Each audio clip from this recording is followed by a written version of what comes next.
క్రీస్తునందు ప్రియులారా, ప్రభువైన యేసుక్రీస్తు నామంలో మీ అందరికీ వందనాలు చెల్లించుకుంటూ ఉన్నాం. దుష్టులు ఆలోచన చెప్పు నడవక, పాపుల మార్గనందు నిలవక, అపహాసులు కూర్చున్న చోటన కూర్చున్నటక, యెహోవా ధర్మశాస్త్రం నందు దాని దివారాత్రులు ధ్యానించేవాడు ధన్యుడు. అట్టి వాడు చిగ్గుపడక గుమ్మములు విరోధులతో వాదింపారు.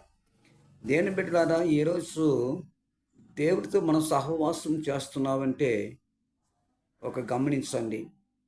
మార్కు సువార్త 11:24 ప్రకారము, అందుచేత మీరు ప్రార్థన చేయనప్పుడు మీరు అడుగుచున్న మాటలను పొంది ఉన్నామని నమ్మిడి. నమ్ముటి వలన నీ వలనైతే నమ్మిన వారికి సమస్తము సాధ్యమే.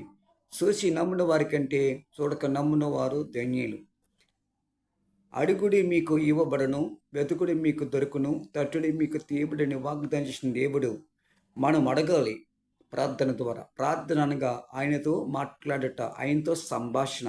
మనకున్న కష్టాలు, మనకున్న బాధలు, సమస్యలు మనం మోకరించి ప్రార్థన చేయాలి. ఎందుకంటే ఒక వ్యక్తిని మనం చూసుకుందాం. కుష్ఠరోగం వచ్చి మోకరించి, నీకు ఇష్టమైతే నన్ను శుద్ధంగా చేయము. అప్పుడు యేసు అన్నాడు, నాకు ఇష్టమే, నువ్వు శుద్ధుని కాము అన్నాడు.